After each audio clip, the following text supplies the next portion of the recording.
नमस्कार दोस्तों, मैं दीप्तांशु गंगराड़े एकदम तहे दिल से आपका बहुत बहुत स्वागत करता हूं। दोस्तों, जैसा कि आप जानते हैं, मेरे और मेरे चैनल द्वारा बेसिक मैथ्स की एक शानदार बेहतरीन सी सीरीज चलाई जा रही है स्पेशल आप लोगों के लिए। स्पेशल ऐसे छात्र जो कि कमज़ोर है, जिनका मैथ्स कमज़ोर है, उनके मैथ्स को स्ट्रॉन्ग करने के लिए। तो दोस्तों, इस कड़ी में इसके पहले हम लोगों ने 2-3 वीडियो और ला चुके हैं। पहले वीडियो में मैंने आप लोगों को से कई सारे सवाल पूछे थे। दूसरे वीडियो में संख्याओं के प्रकारों के बारे में बताया था, आपने ज़रूर देखा होगा।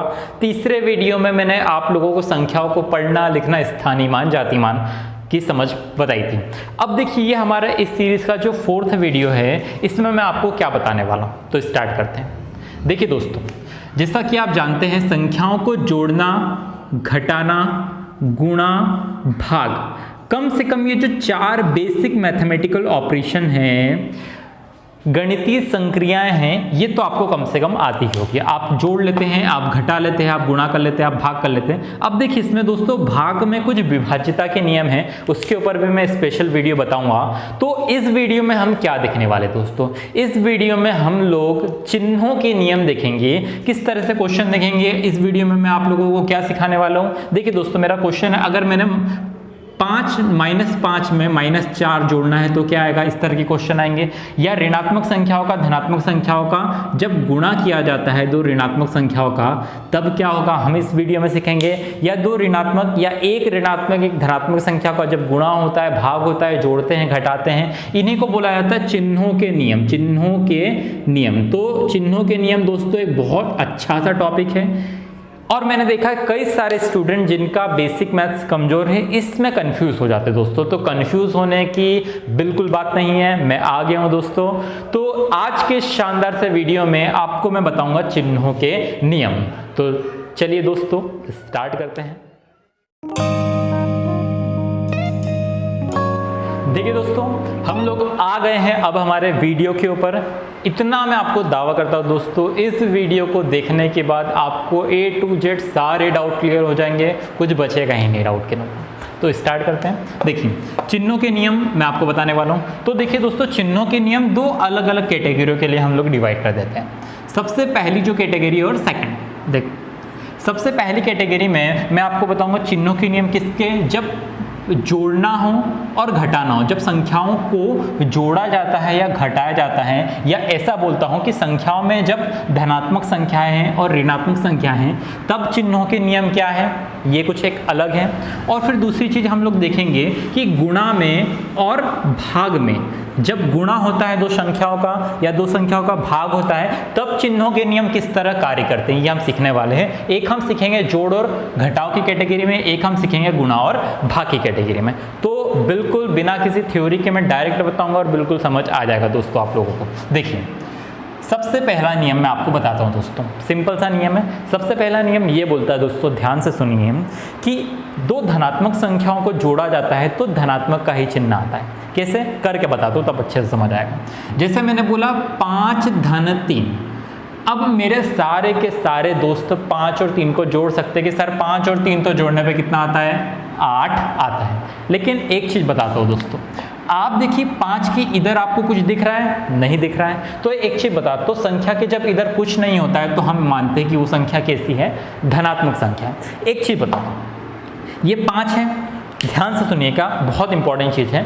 5 के आगे पीछे ऊपर नीचे कुछ चीजें ऐसी होती है जो कि गायब होती है, मिस्टर इंडिया होती है लेकिन हमको दिखती नहीं है। वो कौन कौन सी चीजें हैं, देखिए दोस्तों, एक चीज बता दो, 5 के साथ हमेशा गुणा में भी 1 होता है, 5 के साथ हमेशा भाग में भी 1 होता है, 5 की घातांक भी हमेशा 1 होती है, और 5 के सामने अगर कोई चिन्ह नहीं तो हम ऐसा मानते हैं कि 5 कैसी एक धनात्मक संख्या है। 4 चीजें होती है जो कि मिस्टर इंडिया होती है। 5 के साथ भाग में भी 1 होता है, 5 के साथ गुणा में भी 1 होता है, 5 की घातांक भी 1 होती है, और 5 को हम एक धनात्मक संख्या मानते हैं। 1 2 3 4, ये 4 चीजें होती है, आपको मानना पड़ेगा। अब ये आपको समझ आ गया दोस्तों। तो आप देखिए, 5 के पहले कुछ नहीं था, मतलब धनात्मक संख्या है। अब पहला नियम ये बोलता है दोस्तों कि ये भी एक धनात्मक संख्या है, ये भी एक धनात्मक संख्या है, तो धन धन जुड़ेगा तो कितना आएगा, धन का ही 8 आएगा। मतलब 2 धनात्मक संख्या है, ध्यान सुनिए, 2 धनात्मक संख्याएं सदैव जुड़ती है और चिन्ह हमेशा धन का ही आता है। तो देखिए दोस्तों, पहला नियम आपको समझ आ गया, धन धन जुड़ता है धन आता है। तो अब दोस्तों हम लोग एकदम चलते हैं हमारे दूसरे नियम के ऊपर। अब मैं फॉर अ चेंज लिख देता हूं ऋण 5 ऋण 3। और अब अगर मैं पूछूं कि इसका आंसर क्या आएगा, मैं बताता हूं। मेरी कोचिंग के कई सारे स्टूडेंट जो कि 10th में वो भी नहीं बता पाते हैं। कोई बोलता है कि 5 में से 3 घटा के लिख देता है, 2 बोलता है, कोई धन का 2 बोलता है, कोई गुणा कर देता है। देखिए ओरिजिनल बात क्या है, जब दो धनात्मक संख्याएं जुड़ती है, यानी कि जब धन धन जुड़ता है और धन आता है, तो ऋण ऋण भी जुड़ेगा ना यार, उसको बुरा नहीं लगेगा क्या?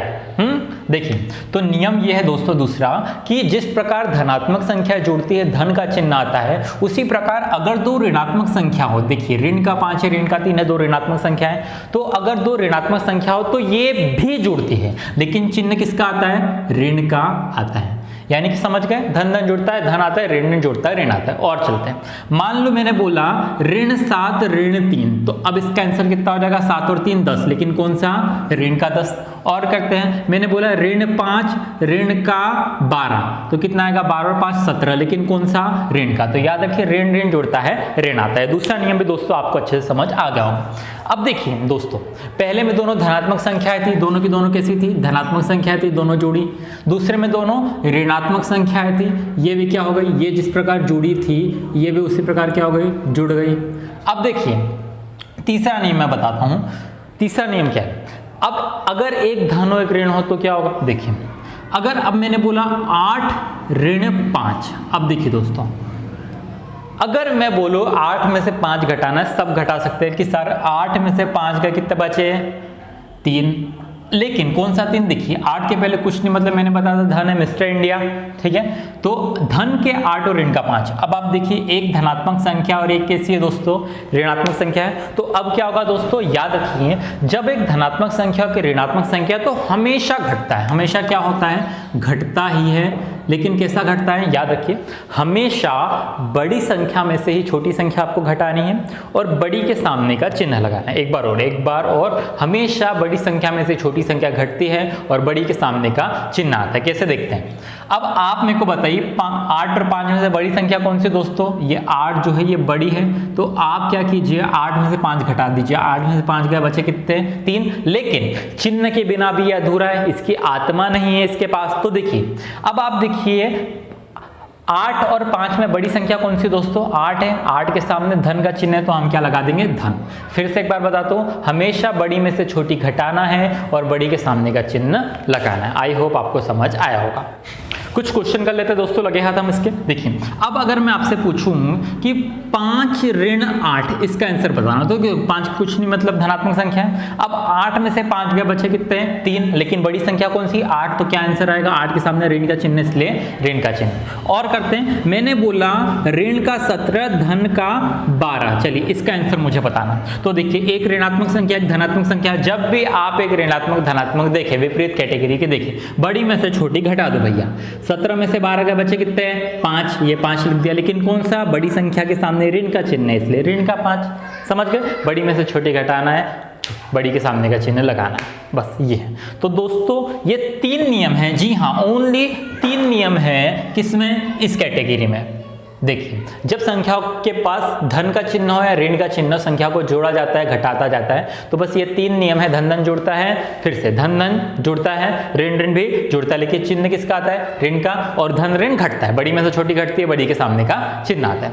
अब देखिए दोस्तों, अब दूसरी कैटेगरी पे हम लोग आ जाते हैं, जब गुणा करना हो या भाग करना हो। ये बड़ी इंपॉर्टेंट कैटेगरी दोस्तों। देखिए गुणा का आपको बताता हूं। मैंने मान लो लिखा 5 गुणा 3। चलिए, तो 5 3 कितना होगा? 15। देखिए, यानी कि 5 के पहले कुछ नहीं, मतलब 5 के साथ है भैया धनात्मक संख्या है। 3 के पहले कुछ नहीं, मतलब 3 भी कैसी है? धनात्मक संख्या है। तो देखिए दो धनात्मक संख्याओं का जब गुणा होता है तो चिन्ह भी कैसा आता है? धन का। पहला नियम क्या बोलता है? अगर गुणा करना हो धनात्मक का, यानी कि धनात्मक संख्या का और धनात्मक संख्या का जब गुणा होता है तो चिन्ह कैसा आता है? धनात्मक ही आता है। धन धन का गुणा होगा। देखिए गुणा तो होगा ही, 5 3 15, धन हो ऋण हो, गुणा तो करना ही है। चिन्ह की परिपाटी हम लोग देख रहे हैं, तो याद रखिए जब धनात्मक संख्याएं का गुणा होता है तो चिन्ह आता है धन का। ये पहला नियम हो गया दोस्तों।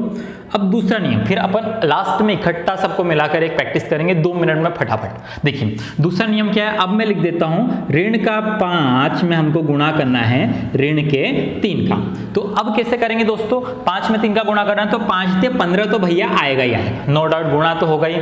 अब चिन्ह कौन सा आएगा, धन का आएगा कि ऋण का आएगा, कंफ्यूजन है। तो याद रखिए दोस्तों, जब दो ऋणात्मक संख्या जुड़ती है तो क्या बन जाती है, धन बन जाती है। दो ऋणात्मक संख्या जुड़ के धन बन जाती है। तो देखिए एक अगर ऋणात्मक संख्या और दूसरी भी अगर ऋणात्मक संख्या दोनों का गुणा होगा तो क्या हो जाएगा दोस्तों, धन आ जाएगा। यानी कि 5 3 15, सॉरी कौन सा आएगा, धन का 15 ही आएगा। यानी कि ऋण का गुणा होगा, धन का आएगा। देखिए लगे हाथ हम लोग इसकी प्रैक्टिस कर लेते हैं। अब अगर मैंने बोला आपको ऋण का 5 गुणा ऋण का 4 तो कितना आएगा, 5 का 20 तो आएगा, लेकिन कौन सा, धन का। भी लिखने की जरूरत ही नहीं है।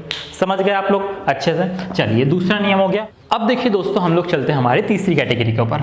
अब देखिए हमारा तीसरे टाइप का धन हो गया, फिर से धन का गुणा हुआ, धन आया, ऋण का गुणा हुआ, ऋण आया। अब एक धन और एक ऋण हो तो क्या होगा, यानी कि अब मैंने लिखा अगर ऋण का 5 और गुणा धन का 3 तो देखिए 5 3 15 तो साहब आएगा ही आएगा, लेकिन कौन सा, धन का कि ऋण का। तो याद रखिए अगर एक ऋणात्मक संख्या हो और एक धनात्मक संख्या यानी कि दो विपरीत संख्याएं जब हो और उनका गुणा होता है तब हमेशा चिन्ह आता है किसका, ऋण का। समझ गए। फिर से धन का गुणा होता है, धन आता है दोस्तों, फर्स्ट नियम। ऋण का गुणा होता है तब भी धन आता है। सिर्फ एक धन हो और एक ऋण हो, एक धनात्मक संख्या हो, एक ऋणात्मक संख्या हो, तब क्या आता है, ऋण आता है दोस्तों। आई होप आपको समझ आ गया होगा। और सेम नियम भाग में भी लगते हैं। अब अगर आप बोलेंगे सर ये तो गुणा में हुए, और अगर मैं बोलूं भाग में क्या होगा, तो दोस्तों भाग में भी सेम यही के यही नियम है। दो धनात्मक संख्याओं का जब हम भाग करेंगे तब भी आंसर धनात्मक ही आएगा। दो ऋणात्मक संख्याओं का जब हम भाग करेंगे तब भी ऋण से ऋण कट जाएगा, धन ही आएगा। और एक ऋणात्मक एक धनात्मक हो तब भी ऋण आएगा। कैसे, फॉर एग्जाम्पल हम लोग देख लेते हैं। मान लीजिए मुझे 15 में मुझे भाग देना है 5 का, तो इसका आंसर कितना आएगा, देखिए ये भी धनात्मक ये भी धनात्मक, तो 5 3 15, इसका आंसर क्या आएगा, धन का ही 3 आएगा। सेम अगर मैं बोलूं इस कैटेगरी में है, मैंने बोला ऋण का 15 में आपको भाग देना है ऋण के 5 का, तो देखिए ऋण का भाग होगा तो ऋण से ऋण कट जाएगा, 5 3 15, ये भी क्या आएगा, धन का ही 3 आएगा। सेम अब अगर मैंने लिखा ऋण का 15 और 5 तो क्या हो जाएगा, 5 3 15, लेकिन आंसर कितना आएगा, ऋण का 3 आएगा दोस्तों। तो कंफ्यूज होने वाली बात नहीं है, एक बार मैं पूरा आपको रिपीट करके बता दूं। ठीक है, धन का गुणा करेंगे धन आएगा, ऋण का गुणा करेंगे तब भी ऋण, और धन ऋण। तो आई होप आपको दोस्तों समझ आया होगा। कुछ क्वेश्चन के हम लोग करते हैं फटाफट। चलिए दोस्तों क्विक फटाफट प्रैक्टिस करते हैं। मैंने बोला ऋण 5 ऋण 12 तो हो गया 13, ऋण 5 ऋण 13, तो इसका आंसर कितना आएगा, ऋण का 18। जी हाँ, और क्वेश्चन कर लेते हैं। अगर मैंने बोला ऋण का 5 धन का 18, चलिए ऋण का 5 धन का 18, तो क्या करेंगे, 18 में से 5 घट जाएगा, बड़ी में से ही छोटी घटती है दोस्तों, एक ऋणात्मक है एक धनात्मक है, बड़ी में से छोटी घटेगी। 18 में से मैं 5 घटाऊंगा तो बचेगा कितना, 13, कौन सा, लेकिन बड़ी संख्या के सामने धन का चिन्ह इसलिए धन का ही 13 आएगा। चलिए और करते हैं, और क्वेश्चन करते हैं। मैंने बोला ऋण का 3 गुणा ऋण का 12, इसका आंसर कितना आएगा, तो 5 12 36 तो आएगा, लेकिन कौन सा, ऋण धन का 36। और करते हैं, मान लो अगर मैंने बोला ऋण का 5 गुणा ऋण का 15, सॉरी धन का 15, तो कितना हो जाएगा, 15 पंजे 75 तो आएगा ही दोस्तों, लेकिन कौन सा, ऋण का। तो दोस्तों सिंपल सा टॉपिक था इसलिए थोड़ा सा फास्ट मैंने बताया। आई होप आपको जरूर समझ आया होगा। सारे नियम प्रैक्टिस भी हम लोगों की हो गई है। आज के हमारी शानदार जानदार बेहतरीन दमदार से वीडियो में मैंने आप लोगों को चिन्हों के नियमों से रूबरू कराया है। चिन्हों के नियम दोस्तों किसी भी एग्जाम के लिए बड़े इंपॉर्टेंट है। क्यों, क्योंकि यही बेस बनाते हैं। चाहे आप स्कूल एजुकेशन में हो चाहे आप कॉलेज एजुकेशन में, आपको ये चीज़ आना ही चाहिए। तो कई सारे मेरे दोस्त जो कि जानकार थे उनको तो आ गया होगा, जो थोड़े से भूल भटक गए थे उनका रिवीजन हो गया होगा, और जो ऐसे स्टूडेंट जिनको बिल्कुल भी नहीं आता था, अगर वो 1 से 2 बार वीडियो को देखेंगे तो ज़रूर उनको समझ आ जाएगा। दोस्तों मैं जो बोल रहा हूँ आप इसके नोट्स भी बना सकते हैं। आप अगर कहेंगे तो मैं आपको सारे बेसिक मैथ्स के नोट्स का PDF बना के भी सेंड कर दूंगा, उसके लिए आप मुझे कमेंट करके बताइए। तो आई होप दोस्तों वीडियो आपको ज़रूर अच्छा लगा होगा। बेसिक मैथ्स के सारे वीडियो आप हमारी सीरीज़ पर देखिए, इसमें A to Z हम लोग आपको सब कुछ बताएंगे। तो दोस्तों इसी उम्मीद के साथ आप वीडियो पे बने हुए हैं, पढ़ते रहिए, सीखते रहिए, हम होंगे कामयाब। Thank you very much.